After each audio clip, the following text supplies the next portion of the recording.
Hello everyone. तो आज class में हम लोग करने जा रहे हैं क्लास 10 साइंस का फिजिक्स पोर्शन, जिसमें फिजिक्स का दूसरा चैप्टर होगा प्रकाश का अपवर्तन, है ना।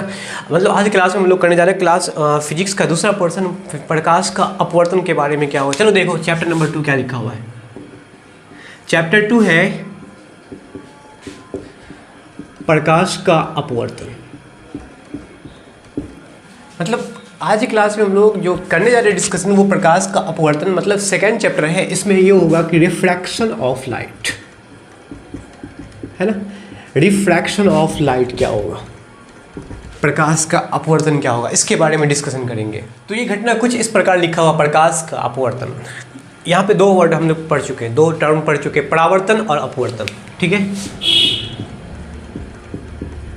प्रकाश का परावर्तन, परावर्तन में ये होता है कि जब किसी अपारदर्शी वस्तु पर, ऐसी वस्तु जिससे प्रकाश आर पार ना हो सके, ठीक है, उसमें सबसे अच्छा हम लोग परावर्तक सतह पढ़े दर्पण के बारे में। दर्पण एक अच्छा परावर्तक सतह होता है ना। इसमें होता क्या है कि जब अपारदर्शी वस्तु पे कोई प्रकाश पड़ती आपतित होती है तो उसी माध्यम में वापस लौट जाती है। मतलब जिस तरह से प्रकाश आई और लौट गई, तो ये होगा प्रकाश का परावर्तन। आने वाली प्रकाश फिर लौटने वाली प्रकाश, प्रकाश का परावर्तन होगा, ठीक है। लेकिन अब जो हम लोग घटना पढ़ेंगे वो है अपवर्तन। अपवर्तन का अर्थ हो गया कि किसी पारदर्शी वस्तु पे प्रकाश आपतित होती है, बल्कि वो लौटेगी नहीं, अगले माध्यम में चली जाएगी। अपवर्तन में यही घटनाएं होती है कि लौटेगी नहीं, अगले माध्यम में चली जाएगी, बिना मुड़े अगले माध्यम में। जैसे देखो, या तो प्रकाश आपतित हुई इस प्रकार, या तो प्रकाश इस तरह से मुड़ जाएगी या इस प्रकार मुड़ जाएगी। मतलब उसका जो दिशा सीधी होनी चाहिए वो सीधी ना हो करके दिशा में परिवर्तन कर लेगा, या तो दूर चला जाएगा या पास हो जाएगा। ये दो कंडीशन ऐसा हो सकता है। अपवर्तन में होने वाली घटनाएं दो इस प्रकार हो सकती है ना। परावर्तन में क्या है कि प्रकाश एक ही माध्यम से आया, उसी माध्यम में लौट गया। लेकिन अपवर्तन में प्रकाश एक माध्यम में आया फिर दूसरे माध्यम में चला गया, ये होता है अपवर्तन, ठीक है। अपवर्तन की घटनाएं ऐसी होती है। सिंपली याद रखना अपवर्तन का अर्थ क्या हुआ।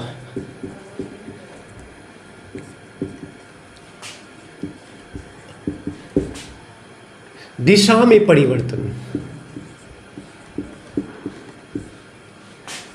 दिशा में परिवर्तन करके प्रकाश दूसरे माध्यम में चला जाना, ये होता है अपवर्तन का अर्थ, ठीक है। तो इसका अगर मतलब इसको जानेंगे कि प्रकाश का अपवर्तन क्या होता है, तो सिंपली याद रखना है कि जब प्रकाश एक माध्यम से दूसरे माध्यम में जाती है, एक माध्यम से दूसरे माध्यम में जाती है, तो दिशा में परिवर्तन होता है ना। दिशा में परिवर्तन होता है। इस प्रक्रिया का नाम, इस प्रोसेस का नाम, घटना का नाम हम कह सकते हैं प्रकाश का अपवर्तन होगा, ठीक है। तो हमें अब ये समझना है कि प्रकाश का अपवर्तन चूंकि अगले माध्यम में होता है, दो माध्यम में होता है, एक माध्यम से दूसरे माध्यम। अपवर्तन होने के लिए कम से कम दो माध्यम होना चाहिए। एक ही माध्यम में प्रकाश आपतित नहीं होगा, है ना। मतलब एक ही माध्यम में प्रकाश अपवर्तित नहीं होगा, मतलब वो सीधे चले जाएगा, इस बिना मुड़े सीधे निकल जाएगा। ऐसा ही होता है घटनाएं। अब देखो क्या होता है कि प्रकाश के अपवर्तन में होने वाली घटनाएं क्या क्या होगी, अब बताओ। इसमें सबसे पहले ये जानेंगे कि प्रकाश एक माध्यम से दूसरे माध्यम में जाएगी, तो यहाँ पे ये जानना है हमें कि कौन कौन सा इसमें माध्यम होगा, किस प्रकार होगा माध्यम आपका हो जाएगा वायु, निर्वात, है ना, और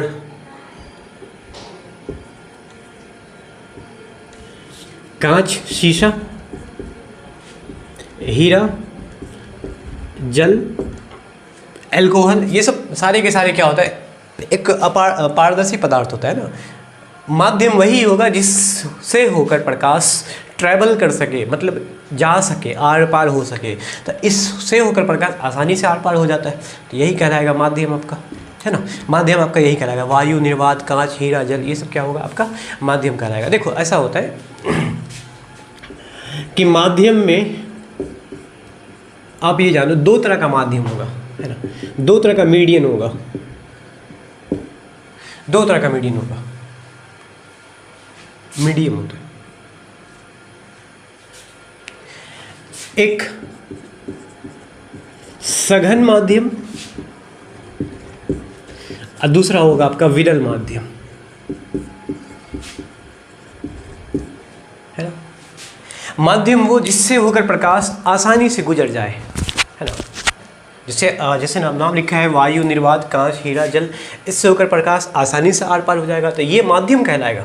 लेकिन यहाँ बोर्ड की हम बात करेंगे तो बोर्ड में क्या होता है कि प्रकाश आपतित तो हो ही, लेकिन वो अपवर्तित नहीं होगी, मतलब अंदर नहीं जाएगा बल्कि वो लौट जाएगा, परावर्तित होगा। तो ऑब्वियसली ये जो हमारा बोर्ड होगा, वाइट बोर्ड है, ये माध्यम नहीं होगा। दीवार, ईंट, इससे होकर प्रकाश आसानी से आर पार नहीं हो सकता, तो ये सब माध्यम नहीं होते। मतलब माध्यम वो होगा जिससे प्रकाश आसानी से ट्रैवल कर सके, जा सके, आर पार हो सके, वही होगा आपका माध्यम। इस तरह से माध्यम दो तरह का होगा, एक सघन माध्यम, एक होगा विरल माध्यम। अब सघन क्या होता है, विरल नाम से स्पष्ट है। सघन का अर्थ हुआ घना हुआ, विरल का अर्थ क्या होता है, सटा सटा, मतलब हटा हटा होगा। यहाँ जब सटा सटा होगा कण, तो यहाँ हटे हटे होंगे, है ना। दो तरह का, एक घना हुआ माध्यम, एक मतलब कह सकते हैं कि एक फैला हुआ माध्यम, दो तरह का होगा माध्यम। अब इसी में आप देखोगे कि कौन सघन होगा और कौन विरल होगा। मतलब देखो, एक एग्जांपल लेके मैं समझा रहा हूँ। सपोज कोई एक पदार्थ है, कोई एक वस्तु है ना, इसमें कण बहुत ही पास पास है, बहुत ही पास पास है, तो ऐसे पदार्थ सघन माध्यम कहलाएंगे। ऐसे होकर प्रकाश आसानी से पार कर सकता है, माध्यम से होकर ही प्रकाश पास कर सकता है। यहाँ पे प्रकाश यहाँ पे कण हटे हटे, तो इससे होकर भी प्रकाश आसानी से ट्रैवल कर सकता है। ये हो गया विरल माध्यम, ये हो गया सघन माध्यम, क्योंकि इसमें क्या है कि कण जो है वो सटे सटे है, पास पास है, इसमें कण हटे हटे है ना। तो ये आपका हो गया सघन माध्यम, यह आपका विरल माध्यम। तो माध्यम इस तरह से दो प्रकार का होता है, ठीक है। माध्यम याद रखना, दो प्रकार का, एक सघन एक विरल। अब हमें जानना है कि प्रकाश सघन से विरल में, विरल से सघन में आती है, तो उसके दिशा में किस प्रकार परिवर्तन होता है। चलो उसको अब हम जान लेते हैं।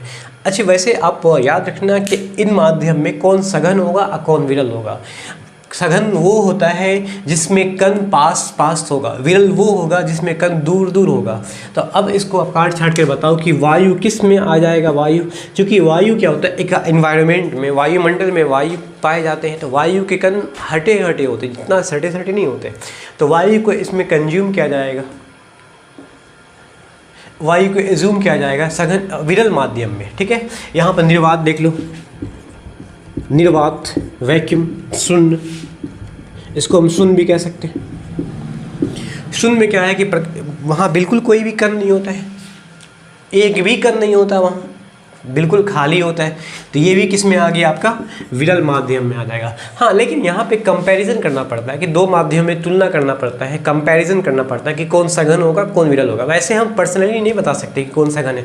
कभी कभी वायु भी हो सकता है फिर सघन, वायु तो विरल है ही लेकिन सघन भी हो सकता है। अगर तुलना करेंगे निर्वात से, कांच विरल भी हो सकता है। अगर तुलना करेंगे हीरा से, कांच सघन भी है, तुलना करेंगे वायु से, है ना। तो यहाँ पे कंपैरिजन करके बताया जाता है कि किसकी अपेक्षा में कौन सघन होगा कौन विरल होगा। चलो देखो,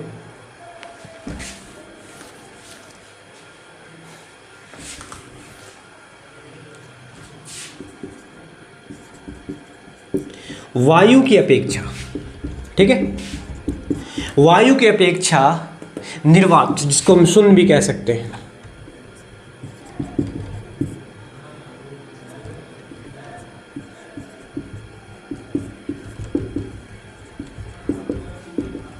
विरल माध्यम है। वायु की तुलना में निर्वात एक विरल माध्यम है। लेकिन अब इसका उल्टा कर दो, निर्वात की अपेक्षा वायु सघन माध्यम है। निर्वात की अपेक्षा वायु सघन हो जाएगा। कांच की अपेक्षा हीरा, अगर हम कांच में तुलना करेंगे, कांच शीशा जिसको हम कह सकते हैं, है ना, कांच और हीरा की तुलना करते हैं तो कांच के कण सटे सटे होते तो है, लेकिन उससे ज़्यादा सटे सटे कण होते हैं, कठोर पदार्थ होता है हीरा। हीरा का घनत्व तो सबसे ज़्यादा होगा क्योंकि इसके कण बहुत ही पास पास होते हैं। तो इसकी तुलना में ये सघन हो गया, हीरा सघन हो गया, और हीरा की तुलना में कांच विरल हो जाएगा। इस प्रकार कंपेयर किया जाता है कि कौन सघन होगा कौन विरल माध्यम होगा। समझ में आ गया। अब हम देखेंगे कि प्रकाश एक माध्यम से दूसरे माध्यम में किस प्रकार जाती है, तो दिशा में परिवर्तन किस प्रकार होता है ना। एक नॉर्मली डायग्राम बना के मैं समझाता हूँ आपको कि प्रकाश जब आपतित होती है तो अपवर्तित भी होती है। तो उस टाइम पे आपतित किरण, वैसे आपको पता होगा प्रकाश के परावर्तन में आप पढ़ चुके हो, तो उस टाइम पे प्रकाश का आपतन मतलब कह सकते हैं प्रकाश का आपतित किरण, अपवर्तित किरण, आपतन बिंदु, दो माध्यम को अलग करने वाली सतह, अभिलंब, इसके बारे में पहले डिस्कशन कर लेते, जान लेते हैं। उसके बाद हम फिर जानेंगे कि प्रकाश वायु से निर्वात में या निर्वात से वायु में, हीरा से कांच में, कांच में हीरा में की जाती है तो किस प्रकार दिशा में परिवर्तन होता है। ठीक है,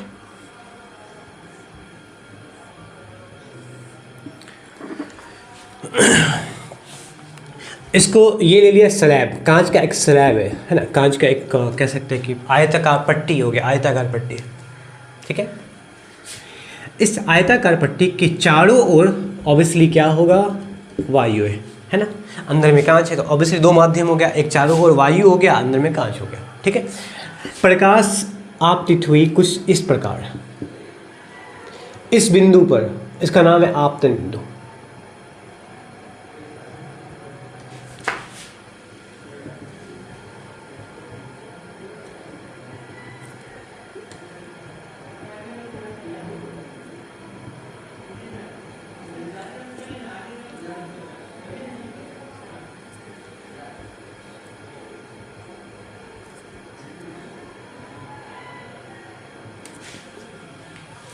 किरणें आपतित हुई फिर लौट गई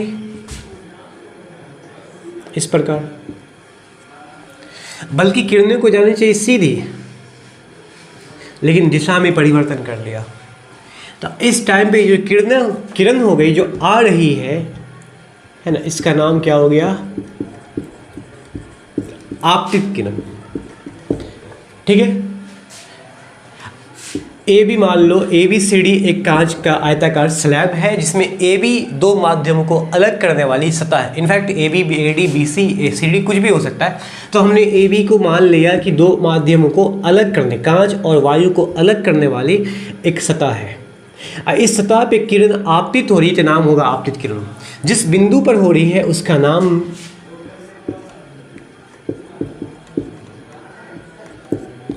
आपतन बिंदु, यहाँ डॉट से दिखाया गया है इसका नाम।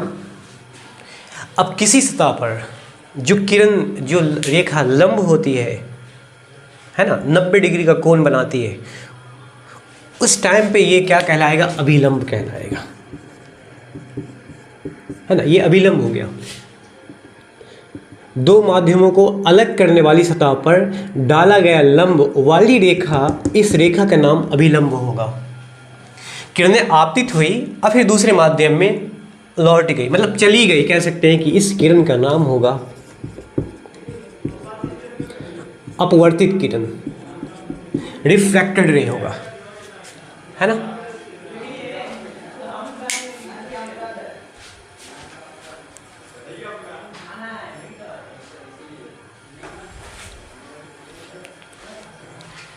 तो ये हो गया आपतित किरण, ये हो गया अपवर्तित किरण। इस तरह से हम दिखाते हैं, है ना। ये माध्यम हो गया, दो माध्यमों को अलग करने वाली सतह हो गया, ये वायु हो गया इसके चारों ओर, ये हो गया आपका कांच हो गया। ठीक है,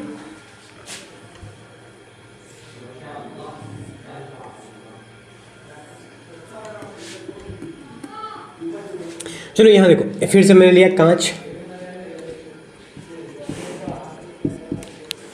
इसके चारों ओर है क्या आपका वायु। फिर से हमें प्रकाश को आपतित करवाना है एक माध्यम से दूसरे माध्यम में।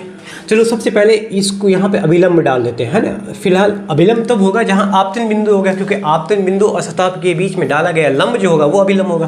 तो आपतित किरण हमने इस प्रकार से आपतन करवाया। ठीक है, ये हो गया आपतन बिंदु और इस पर डाला गया लंब, इसी का नाम होगा आपका अभिलंब, ये होगा अभिलंब। किरणें वायु से कांच में आ रही है, वायु से कांच में, वायु इस टाइम पे हो गया आपका विरल माध्यम और यहाँ होगा कांच आपका सघन माध्यम।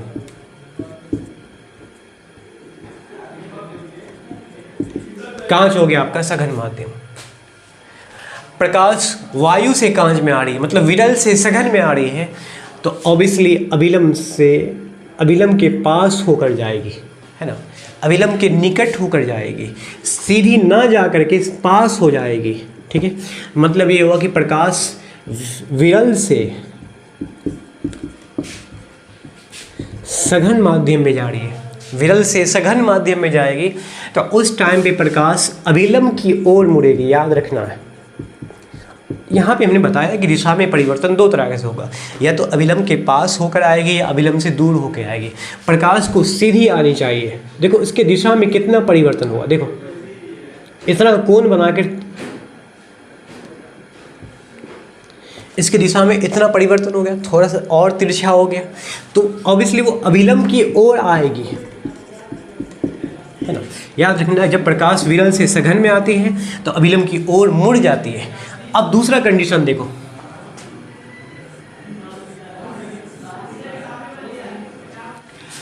अब दूसरा कंडीशन देखो कि यहाँ दिया हुआ एक कांच का सतह है ना, अब इसके अंदर हम ले लेते हैं वायु, इसके चारों ओर कांच है। ठीक है, बाहर से चारों ओर कांच है, कांच वायु की तुलना में सघन हो गया, वायु हो गया आपका विरल।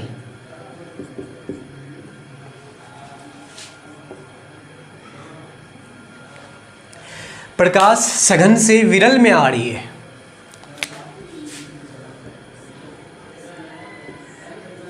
प्रकाश सघन से विरल में आएगी, तो अब क्या होगा, वो कंडीशन क्या होगा, देखो प्रकाश आपतित हुई, आपतन बिंदु पर आपतित हुई, यहाँ पे हमने डाल दिया अभिलंब, आपतन बिंदु पर डाला गया लंब, आपतन बिंदु नहीं बल्कि आपतन बिंदु सतहों के से जो मिला हुआ है उस पर डाला गया लंब, उसका नाम हो गया आपका अभिलंब।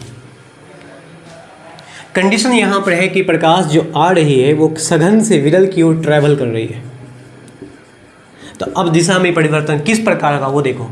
अच्छा यहाँ देखो, फिलहाल मैंने दोनों कंडीशन में आपतन कोण को हमने बराबर लिया। ठीक है, यहाँ पे आपतन कोण सपोज मान लो 60 डिग्री है, यहाँ भी आपतन कोण 60 डिग्री है। ठीक है, तो उस टाइम पे फिर अपवर्तन कोण क्या होगा, अपवर्तन कोण क्या होगा वो हमें बताना है। अपवर्तन कोण जो होगा वो अपवर्तित किरण अभिलंब कोण बनता है अभिलंब के साथ और किरणों के साथ। ठीक है, आपतित किरण अभिलंब आपतन कोण, अपवर्तित किरण अभिलंब अपवर्तन कोण। अपवर्तन कोण यहाँ पे देखो कितना कम है, मतलब यहाँ पे आपतन कोण आई, अपवर्तन कोण आर, आपतन कोण ज़्यादा है, अपवर्तन कोण कम है, रिफ्रैक्टेड एंगल कम है, क्योंकि प्रकाश सघन से विरल से सघन में आ रही है, अभिलंब की ओर मुड़ा, पास आया, तो ये अपवर्तन कोण हो गया कम, आपतन कोण हो गया ज़्यादा।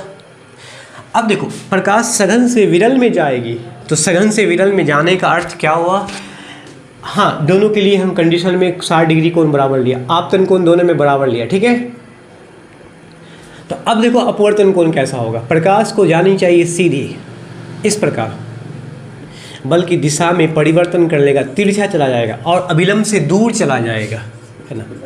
यही कंडीशन मैं बताना चाह रहा हूँ कि अभिलंब से अब प्रकाश कहाँ जाएगी, दूर चली जाएगी। देखो कितना कोण बना के चला गया, ये दिशा में परिवर्तन कितना हुआ, इतना हुआ, सीधा से होगा ना। जब प्रकाश सीधी आपतित होगी वहाँ से आपको देखना है कि कितना अपवर्तन होगा, कितना अपवर्तन होगा, दिशा में परिवर्तन कितना हुआ है, कितना हुआ है। अब देखो यहाँ पे अपवर्तन कोण यहाँ ये हो गया, अभिलंब से दूर जाने का अर्थ हुआ कि अपवर्तन कोण ज़्यादा है, आपतन कोण अभी भी 60 डिग्री है, तो अब आपतन कोण यहाँ पर कम हो गया, अपवर्तन कोण ज़्यादा हो गया। याद रखना है कि जब प्रकाश अभिलंब की ओर मुड़ेगा, मतलब कह सकते हैं कि विरल से सघन में प्रकाश आती है, मतलब दो माध्यम में, अब समझ में आ गया कौन विरल है कौन सघन है। जब कभी भी प्रकाश विरल से सघन में आती है तो अभिलंब की ओर मुड़ेगा, उस टाइम पर आपतन कोण ज़्यादा होगा, अपवर्तन कोण कम होगा, इसलिए क्योंकि अपवर्तन कोण प्रकाश जो है वो अभिलंब के पास होकर जाएगी तो अपवर्तन कोण कम होगा। प्रकाश सघन से विरल में जाएगी तो अभिलंब से दूर जाएगा, दूर जाने का अर्थ हो गया कि आपतन कोण तो कम है लेकिन अपवर्तन कोण बढ़ जाएगा, इस प्रकार में। ठीक है।